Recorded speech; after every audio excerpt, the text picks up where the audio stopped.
Hi, I'm coming to you today with a reading from Thelonious Monk, His Life in Music by Thomas Fitterling.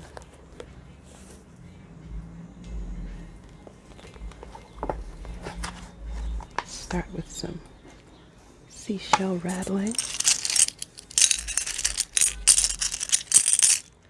since I'm always thinking about the beach, always thinking about when I'm going to get back to the beach.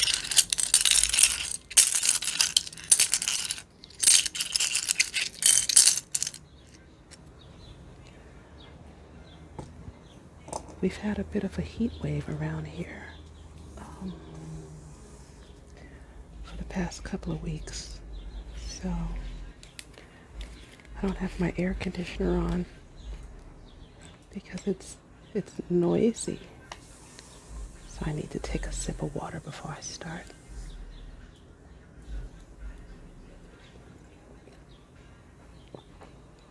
No, they're not a sponsor. I just happened to pick this up from Whole Foods today.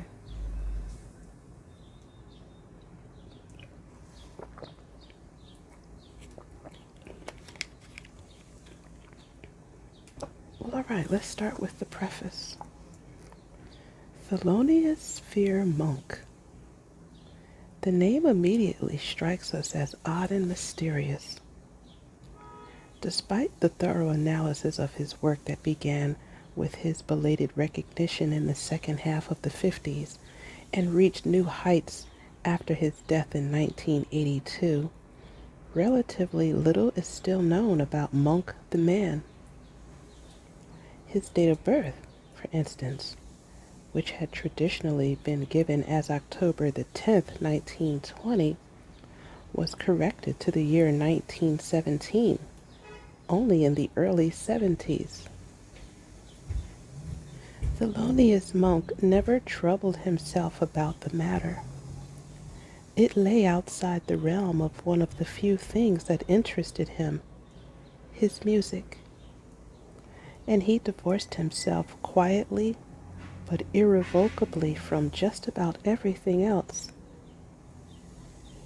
His apartment in New York served as a refuge since his childhood until nearly the end of his life, first with his mother, then with his wife Nellie. Later he was granted the refuge of Baroness Nika de Königswarter's estate. These three women treasured him and saw to the external order in his life. At the beginning of his career, there was also an enforced inner exile from the business end of jazz, that the Monk household stood open to the relentlessly searching young musicians who were prepared to keep the master company on his endless piano excursions is no contradiction. He did not conform to the world, but he did admit a few people into his own who were willing to adopt it in their turn. Certainly in the life of this complete individualist there were fewer scandals and affairs than in the lives of most other musicians of the bebop era. This relative lack of sensational material, together with Monk's reserve toward the press, helps account for the fact that years after his death, there is still little biographical work on him published in English. In contrast to many another pioneer and legends of modern jazz. The first edition of this book, which appeared in 1987, had to reckon with this circumstance. But I received help in its preparation from the late Martin Williams, who sent me precious historic material.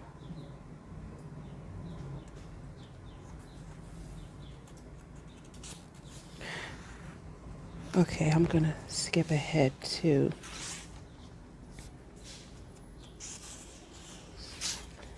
the foreword by Steve Lacy. My first contact with Monk's music was in New York, 1953, when I joined Cecil Taylor's quartet. One of the pieces we rehearsed, performed, and recorded was Bamsha Swing.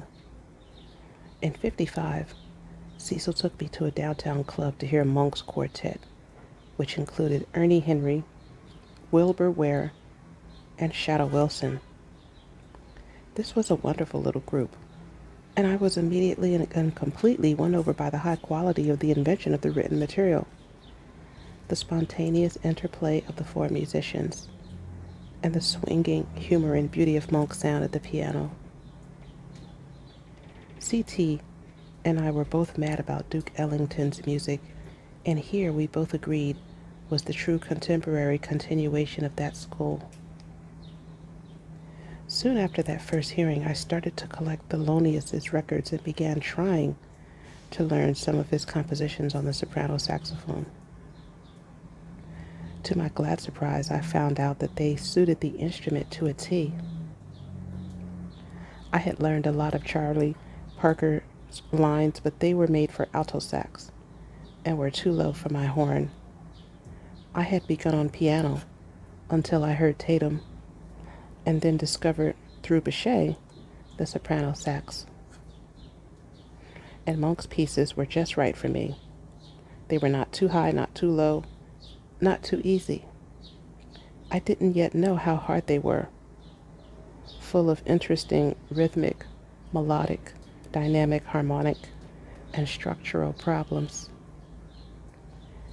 And nobody was playing them except Thelonious himself. Even he was just performing a small group of them, probably because at that time he was not performing much in public. The more of his music I learned, the more interesting and challenging it became. On my first LP as a leader, soprano sax, in '57, I recorded a version full of mistakes of work. I was quite proud of it, but later found out that I did not have it down correctly at all. Nonetheless, Monk complimented me on it. By this time, I had gotten to know him a little. T was always glad when someone at least tried to play his music. He was also very interested in errors, and when someone made a mistake, he would pick up on it and examine the ramifications, Duke's word, therein. By this time, Miles Davis's record of Round Midnight, written when Monk was 18, was out and a big hit, and people were getting more and more interested in Monk himself. But still, nobody was playing his other compositions, perhaps because there were no publications and because their originality and complexity made them forbidding to most players. For my second prestige LP in '59, I decided to do an all Thelonious Monk record, Reflections. It consisted of 7 Monk tunes from the late '40s and early '50s. For 2 years, I tried to learn every piece of his on record I could get my hands on, about 35 in all, and listened to them over and over until I thought I had them down. From all of these, I chose 7 to record, including some very difficult and interesting numbers, such as Skippy and 4 in 1. Mal Wadron was my pianist and partner on this project, and we began a lifelong collaboration based on our mutual interest in the music of Monk. We were lucky enough to have Elvin Jones on drums, who understood Thelonious' music perfectly. When the LP came out, he was very pleased, and I was gratified when he again began to perform Ask Me Now, after not having played it for many years. By this time, Monk was playing at the 5 spot with Coltrane, later with Johnny Griffin. I lived around the corner and was able to attend the nightly unfolding of this marvelous music. In those days, the gigs would last 6 weeks or more, and the price of admission was a bottle of beer. So more and more fans, musicians, famous painters, critics, and writers discovered Monk's music and followed the action nightly. This was an exciting and unforgettable experience for all of us, wonderful times. The next year, 1960, Jimmy Guthrie took over my trio. Dennis Charles Buell Needlinger, which played all Monk tunes for an engagement at the 5 spot. Nika, the Baroness de Königswater, brought Thelonious by to hear us perform, and several months later, I was engaged to play at the Jazz Gallery, making Monk's quartet into a quintet for a gig that lasted 16 weeks. During those very intense 4 months, we also performed at several jazz festivals in New York and Philadelphia. There is a collector's tape of 3 numbers from that show. We also doubled at the Apollo Theater in Harlem, 10 days opposite Miles, Coltrane, Betty Carter, James Moody, Moms Mabley, and a film. This gig was one of the most memorable experiences. No rehearsal, just play. Fortunately, I knew most of Monk's melodies, except the very first tune, which I had to bluff. After a few weeks together, the group began to get a sound. Monk would only let Charlie Rouse and me play in unison or octaves. He said that was the most difficult to do well, and that if we could do that, it was easy to add harmony parts or second voices, which he played at the piano. He was right, of course, and the quintet developed a lovely ensemble sound. Thelonious would not tell me what to play, but he would stop me if I got carried away. Don't play all that bullshit. Play the melody. Pat your foot and sing the melody in your head, or play off the rhythm of the melody. Never mind the so-called chord changes. Also, don't pick up from me. I'm accompanying you. Also, make the drummer sound good. These tips are among the most valuable things anyone has ever told me. Some of T's other bits of wisdom. The inside of the tune, the bridge, is what makes the outside sound good. A genius is the one who is most like himself. It's always night, otherwise you wouldn't need the light. Whatever you think can't be done, someone will come along and do it.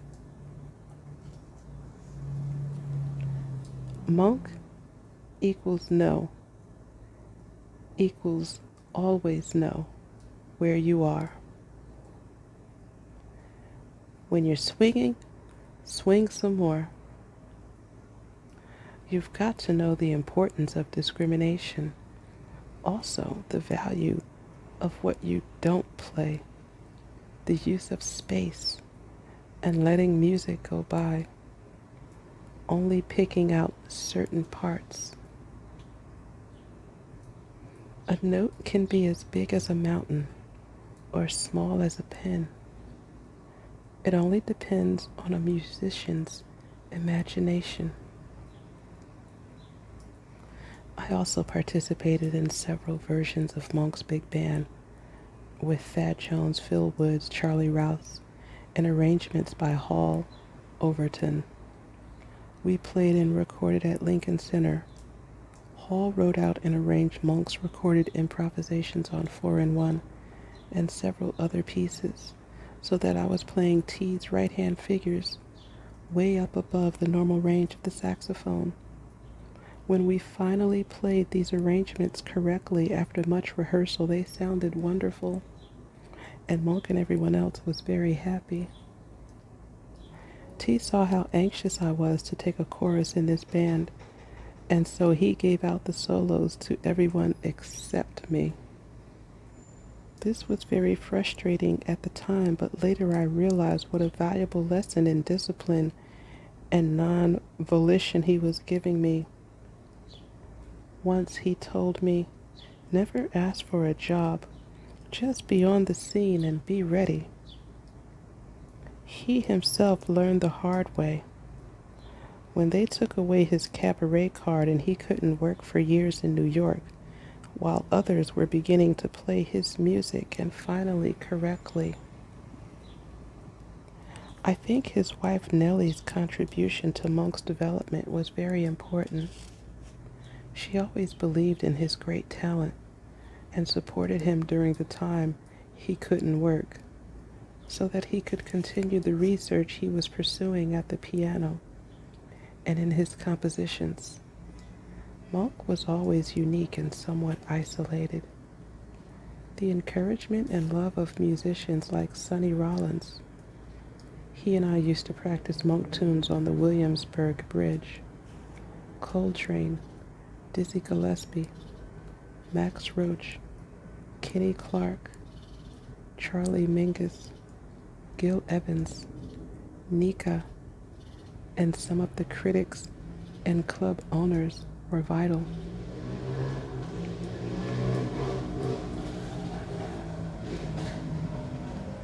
Thelonious was a beautiful man with a special sense of humor and a love of play, all sorts of play, music, dance, ping pong, other sports, and even playing with death and playing dead. When we were working at the Jazz Gallery, it was summertime, and in between sets, we would be on the street in front of the club, and T would be playing with the passing cars and traffic lights like a matador with the bulls. All his music can be sung and swung and derives fundamentally from and towards dance. Rhythm and melody were one for him. He told me that when he was young, he was excellent at mathematics, and I believed him because his sense of time and space was uncanny. In jazz, and especially after the bebop revolution in the 40s, of which Thelonious was the leading strategist, the mise en place was opened up as a source of new lines, and the rhythmic content was greatly enhanced. When the gig at the Jazz Gallery was over after the summer of 1960, Monk did not fire me, but he went back to his normal quartet format. Adding me to the group was a daring experiment on his part, but not strictly necessary. I think he knew what I needed, that I needed that first-hand experience, which I greatly profited from. We remained very good friends, and I continued to visit him until I left for Europe in '65. I saw him when he made the last tour with Dizzy Gillespie and Art Blakey. He sounded wonderful, but he was disoriented by the geographical violence of that tour. Stockholm, Rome, Paris, Budapest, London, etc., with no rest or logic. Monk was only comfortable in New York, where he could be coherent. I was not there when his health broke down, but I visited him at Nika's house a year or two before he died. Thelonious had lost his appetite for everything. He did not touch the piano for the last 7 years of his life, I was told. It was heartbreaking to see him like that, but his heart and spirit had taken a lot of hard knocks in his long career. His mind was discouraged and he gave up for a myriad of reasons. It's about time we had a clear picture of the story of Monk, which Fitterling's interesting study delivers. I am happy to recommend it to anyone interested in the man and his music. That foreword was written by Steve Lacy, January 1997, Berlin. Let's move ahead to part 1, entitled Monk's Life. And Here's the picture.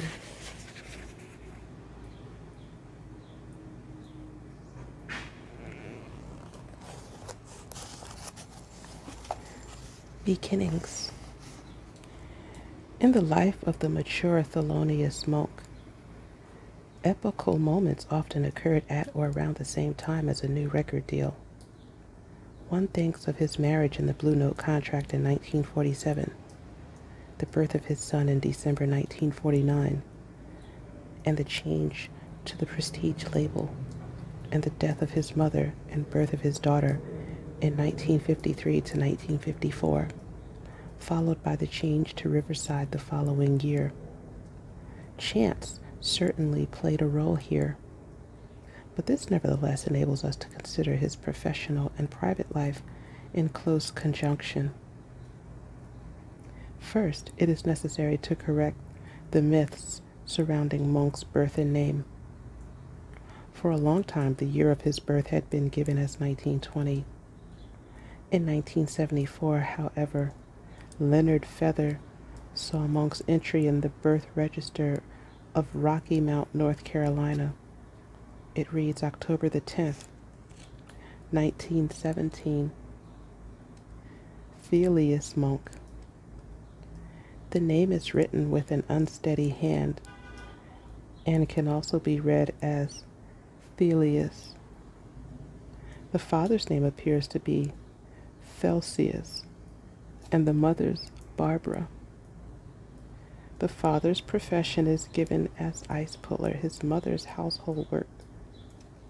The middle name Sphere, which Monk increasingly claimed to use, is missing here. Many an author and a flight of fancy has chosen to see the musical development of Thelonious Sphere Monk providentially prefigured in the conjunction of middle and last name. The lonely monk in his own sphere, or something of the sort.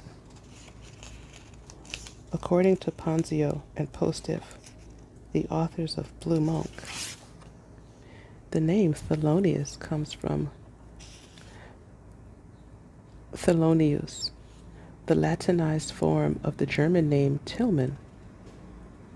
German missionaries could have brought the name to the Carolinas in the Bible Belt.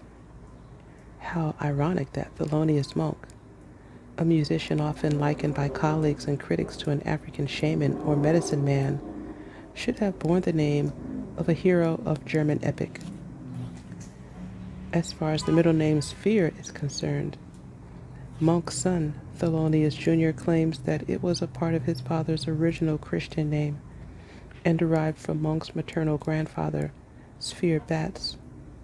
Monk did not learn of this name, however, until the 40s, judging from certain documents. From then on, he used it as a hip accessory. He would joke that, owing to his middle name, he could never be called a square. Of decisive importance for Monk's musical development was an event that took place when he was 6. The family, with an ailing father, a strict but strongly devoted mother, 2 sons, and an older daughter, left North Carolina for New York in search of better fortune. The Monk family was, in this respect, part of a larger social movement. The year Monk was born, the U.S. entered the First World War, and the economic boom in the North, stemming from the war effort, precipitated a great migration of the poor and underemployed northward from the southern states. In the South, the economic and legal situation of blacks was less affected by the war. Jim Crow laws effectively institutionalized oppression and segregation. The Monk family did not settle in the heart of Harlem, but nearby in San Juan Hill. This was then a small and more affluent neighborhood, populated mainly by West Indians and adjacent to white neighborhoods. The choice of residence would prove significant, as would the fact that Monk's mother found steady employment in the city administration. The Monk family moved into a small 2-bedroom apartment on the ground floor of 263 West 63rd Street between 10th and 11th, or West End Avenue. It was directly above the Hudson, with its busy docks. Monk's family would live there until 1981. San Juan Hill was an area with a thriving music scene. With her job in the city administration, Monk's mother secured the family a reasonable income. It was the more necessary since soon the family would lose their father. In order to convalesce, he returned to the South and would not return. Thelonious was now in elementary school. P.S. 141. He must have been an especially charming and energetic child. When Engine Company 40 of the New York Fire Department, in accordance with its custom, chose a youth from the neighborhood to be their mascot and protege, the choice fell to him. The young Thelonious grew up in a city that, contrary to what many jazz histories report, was already the international capital of jazz. By the end of the 19th century, much of the style and tone of life in the United States was set in New York. It remained the artistic, cultural, and economic center of the nation. It was here, above all, that a change in cultural values was realized from the old American ethic of hard work and constraint to a new ideal that emphasized pleasure and self-expression as acceptable routes to personal well-being. As symptoms of this change, numerous entertainment centers opened to meet a growing demand for live music. Prohibition in 1920 paradoxically furthered the trend. In New York and Chicago, cabarets and speakeasies sprang up. Jazz was the preferred musical accompaniment at these romantic rendezvous. The Cotton Club in Harlem, which Duke Ellington helped make famous, epitomized the New York jazz scene in the 20s. So while in Chicago a distinct form of early jazz had emerged, in New York its development would lead to big band swing. The evolution of swing, with its large personnel requirements, attracted musicians to the city in increasing numbers. Thanks for listening. May you find lasting happiness. Until next time, goodbye.